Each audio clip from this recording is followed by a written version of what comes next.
Hello everyone, welcome back to the session. Previous session में हमने कुछ केमिकल प्रॉपर्टी की बात की थी और हमने कुछ क्वेश्चंस भी आपको दिए थे। आई होप सो कि आपने वो सॉल्व किए होंगे। So move to the next concept, that is what do all acid and all bases have in common. So generally all acids have a same chemical property. So यहाँ पे आपको कोई एक एक्टिविटी दी है, उस एक्टिविटी में आपको चेक करना है कि यहाँ पे जो बल्ब दिया हुआ है वो बल्ब ग्लो करेगा कि नहीं। यहाँ पे आपको बल्ब दिया है, सेटअप कुछ करके रखा है, यहाँ पे कोर्क है, यहाँ पे 2 आयरन नेल्स रखी है, उसको एक बैटरी से कनेक्ट किया है और बीच में यहाँ पे रखा है bulb. Now when we fill electrolyte in this system, if it contains ions, then bulb will glow, because we all know that ions are responsible for conduction of electricity. So all acid generate hydrogen gas on reacting with metal. ये same chemical property है. So hydrogen seems to be common in all acid, but all compounds containing hydrogen are not acidic. अब सारे के सारे compound जिसमें hydrogen है वो acidic है, ऐसा नहीं है, और वो प्रूव करने के लिए आपको यहाँ पे ये एक्टिविटी दी है। तो यहाँ पे कौन कौन से सॉल्यूशंस लिए हैं? तो first solution we took is glucose, the second one is alcohol, third one is HCl, hydrochloric acid, and fourth one is H2SO for sulfuric acid. Now we all know alcohol, methanol, ethanol, propanol. Alcohol जो होता है उसमें कौन सा functional group होता है? Functional group होता है OH, तो उसमें भी H है। ग्लूकोज C6H12O6, उसमें भी H है। HCl में भी H है और H2SO4 उसमें भी H है। तो इन चारों में से किसको हम एसिड बोले, किसको ना बोले? जब हम यहाँ पे वन बाय वन ये जो भी हमने सॉल्यूशंस लिए हैं उसको ऐड करेंगे, इफ यहाँ पे बल्ब ग्लो करेगा तो समझ लेना कि उसमें H प्लस रिलीज हुआ है, that's why it is acid. If bulb glow नहीं करेगा तो उसमें H प्लस रिलीज नहीं होगा। जब जब आप हाइड्रोक्लोरिक एसिड और सल्फ्यूरिक एसिड को आप इसमें वन बाय वन फिलअप करेंगे तो आपको दिखाई देगा कि वहां पे बल्ब ग्लो करेगा। दैट मीन्स कि वहां पे आयंस जनरेट हुए।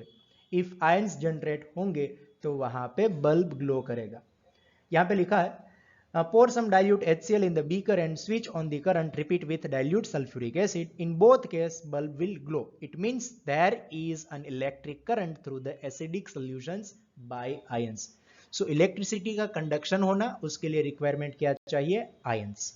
Move to the next slide. यहाँ पे बताया है कि repeat the experiment using glucose and alcohol. As we said, glucose and alcohol do not furnish H plus ion. If it will furnish H plus ion, then definitely current will be pass and bulb will be glow. But glucose and alcohol में से H plus नहीं मिलता है, so solutions do not conduct electricity. Acid contains H plus ions and as a cation. Cation means positive ion and anion means negative ion.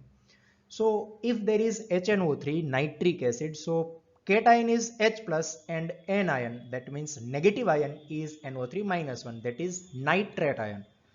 If it is H2SO4, then H plus compulsory and anion is SO4 minus 2, that is sulfate. If it is acetic acid, this is a weak acid but acetic acid है, फिर भी ionisation partially तो होगा ही। So positive radical cation आपको H plus मिलेगा और negative radical यहाँ पे दिया है acetate ion CH3COO minus. Acidic properties are due to H plus ion the solution.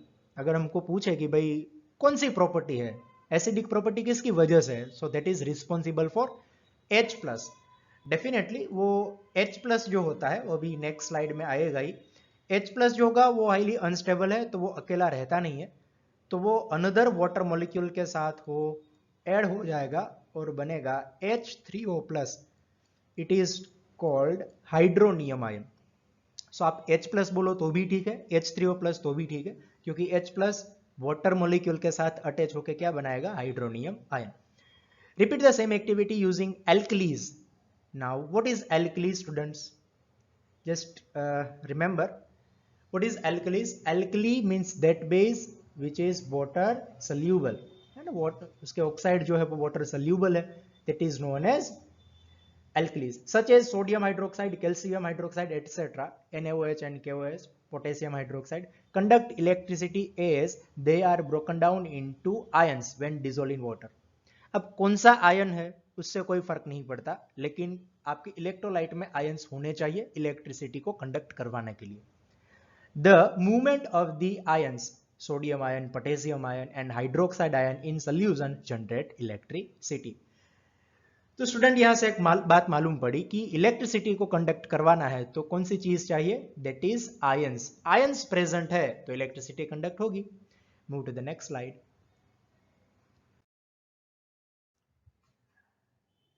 What happens to an acid और a base in a water solution.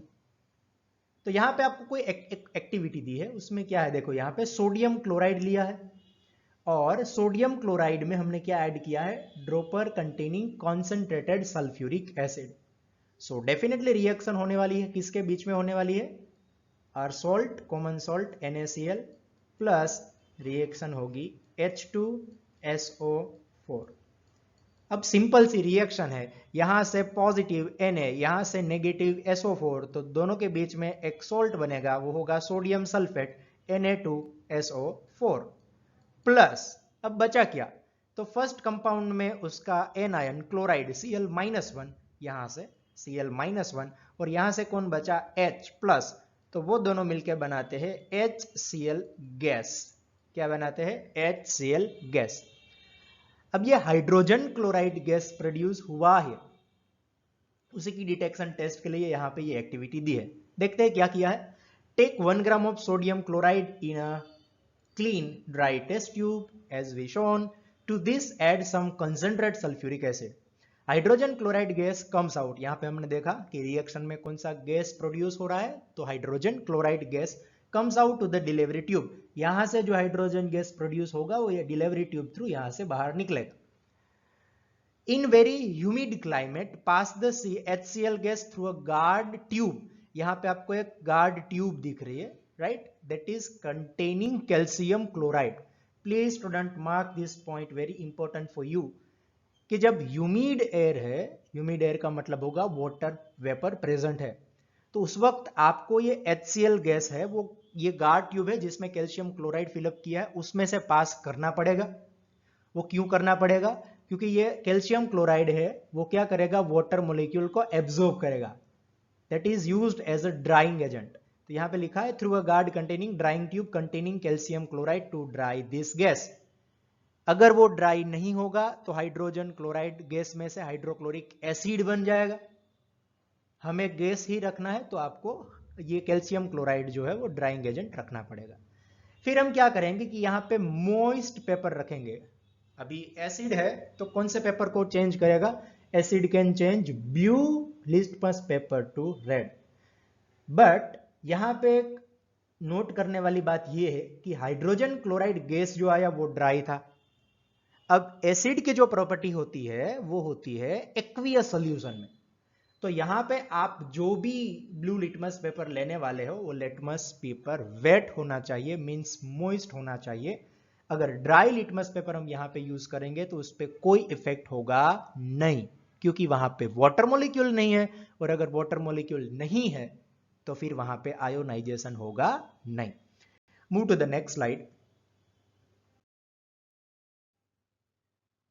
अब यहां पे देखो, वो ही बात की है कि अगर यहां पे आपने वेट पेपर लिया है तो ही कलर चेंज होगा, अदरवाइज वो कलर चेंज होगा नहीं. रेड में चेंज होगा, उसका मीनिंग है कि हाइड्रोजन क्लोराइड जो गैस निकला है वो एसिडिक है. सो रिएक्शन क्या हुई होगी, यहां पे HCl गैस जो निकला वो H2O के साथ रिएक्ट करेगा, क्योंकि आपने मॉइस्ट पेपर लिया है. तो जैसे अभी प्रीवियस स्लाइड में मैंने आपको बताया कि H प्लस H2O के साथ मिलकर कौन सा कंपाउंड, सॉरी कौन सा रेडिकल बनाता है, हाइड्रोनियम आयन. तो यहां पे फॉर्म हुआ hydronium ion and another ion is chloride ion. यहां पे एक्सप्लेनेशन दिया है जो मैंने आपको एक्सप्लेन ऑलरेडी करके रखा है कि H plus ions can not exist alone, they exist after combining with water molecule and this ion is known as hydronium ion. आपको याद रखने वाला पॉइंट ये है, calcium chloride it is used as a drying agent. Move to the next slide.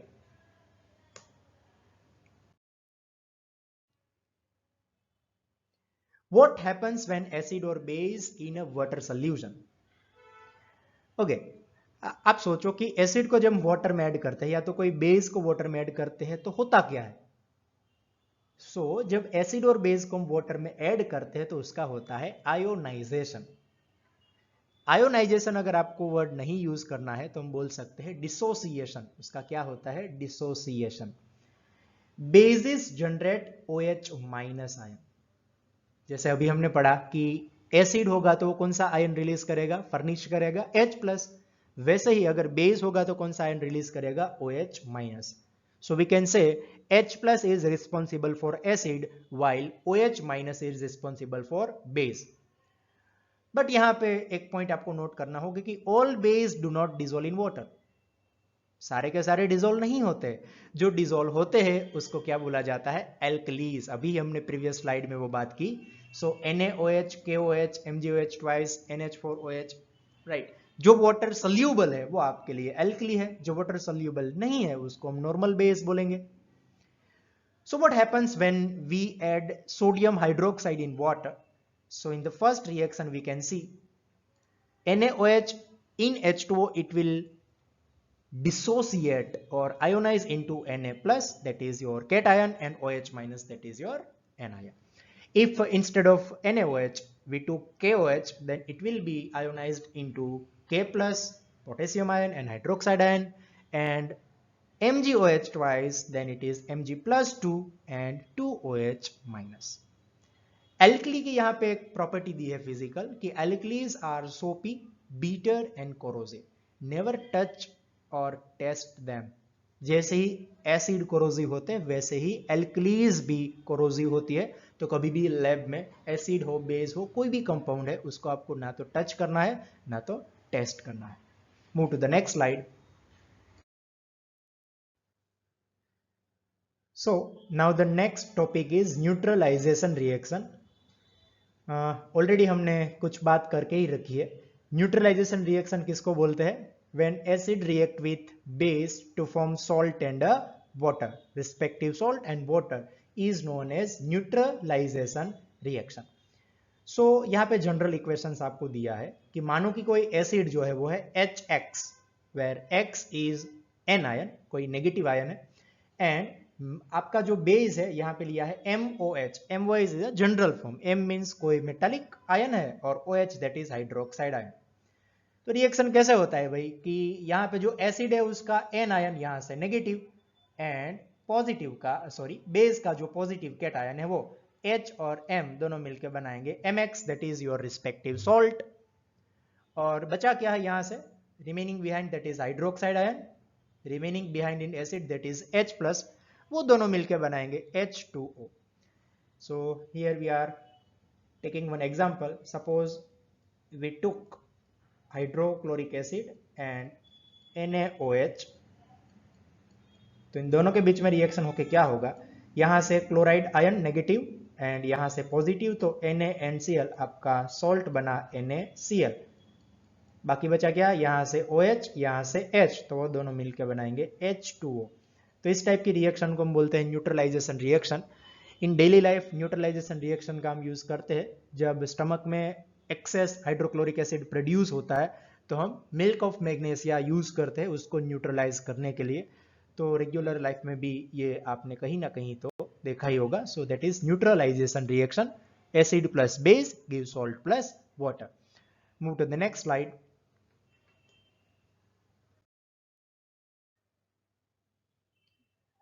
Now, the process of mixing of acid or base with water is highly exothermic.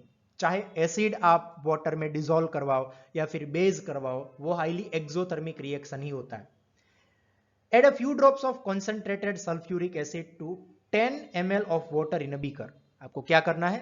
एक beaker लेना है, 10 ml water, and उसमें हम add करेंगे H2SO4. Swill the beaker slowly, touch the base of the beaker, it is hot, so the reaction is exothermic. Acid हो या फिर आप यहाँ पे instead of H2SO4 we took if NaOH which is a strong base, तो आपने base लिया होगा तो भी सेम रिएक्शन होगा। हाँ, हीट कहीं ज्यादा मिलेगी कहीं कम मिलेगी, लेकिन हीट रिलीज होगी। So this all reactions are exothermic reaction.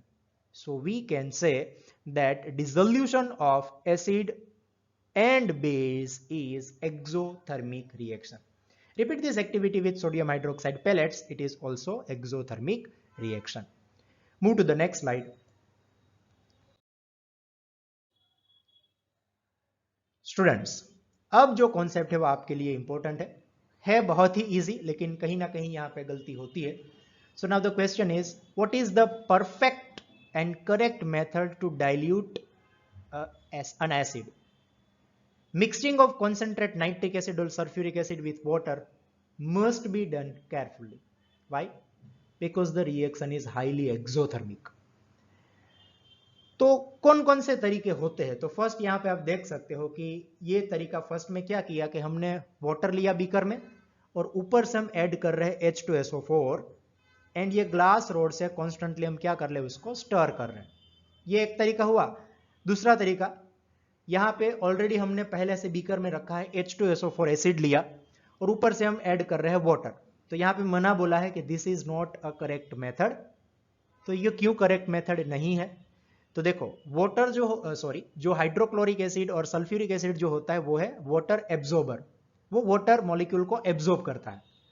आप कभी भी आपके हाथ पे यहां पे कहीं पर भी अगर सल्फ्यूरिक एसिड कॉन्सेंट्रेट है वो वहां पे गिरा है तो क्या होगा, वहां पे जितने भी सारे के सारे सेल्स हो गए उसमें से वो वाटर मॉलिक्यूल क्या कर लेगा, एब्जॉर्ब कर लेगा.